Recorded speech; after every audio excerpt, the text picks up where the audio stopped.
Is David Blaustein. Good morning, David Blaustein. Good morning, McGraw. Good morning, Kelly. Good morning. You've seen this Steve Jobs movie. You love it.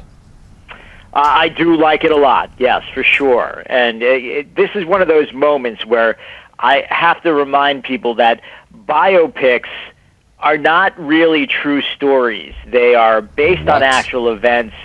Some are loosely based on actual events. This movie's so loosely based on actual events. If it was a pair of pants, it would fall down to your ankles.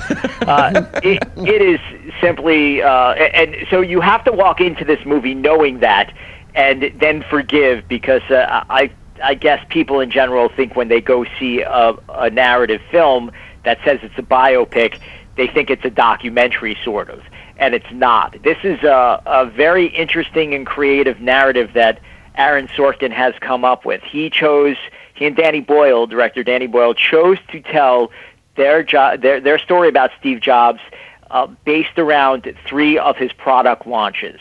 And what they do with each product launch, they distill all of the things that has gone on in Steve Jobs' life and the various things that have informed his personality and who he is, and they distilled it into the hours leading up to each product launch. So what you're seeing is a lot of conversations that never actually happened. A lot of what you're seeing in the movie is a fantasy, but it's so well done, and the dialogue is so terrific. You know, some people who've studied Shakespeare or studied poetry, they're familiar with something called iambic pentameter, which is the style, the rhythm in which William Shakespeare wrote, and Aaron Sorkin has his own iambic pentameter, and it's always wonderful for me to watch Aaron Sorkin. Even if I don't like the movie that much, it's fun to listen to his dialogue.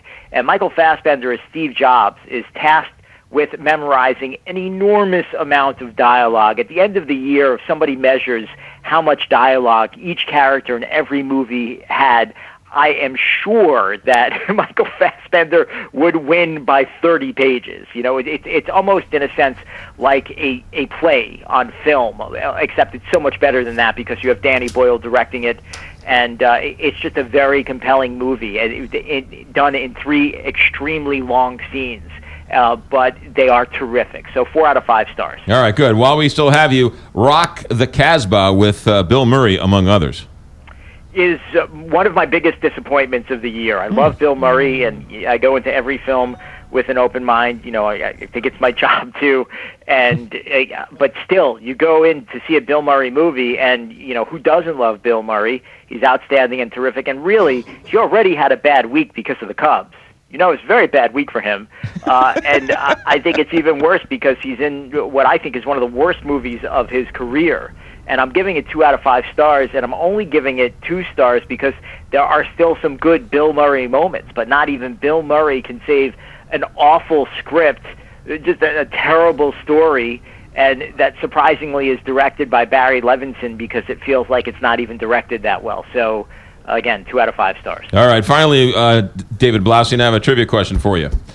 Okay. 2 players in the history of baseball postseason with at least 7 postseason games in a row with 1 hit, 1 run, and 1 RBI.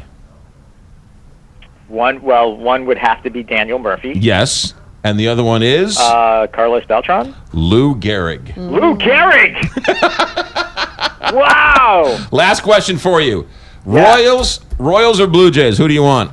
Oh, I don't really care. I mean, I don't. They're in the World Series. It doesn't matter to me. I think...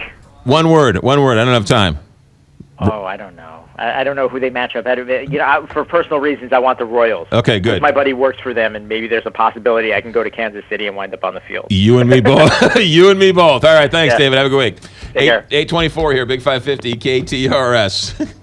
David Blaustein, 1 word. All right, now hold on a second. Now let me think for a minute. No, David, 1 word. The man who doesn't understand the phrase, 1 word. Low T Institute.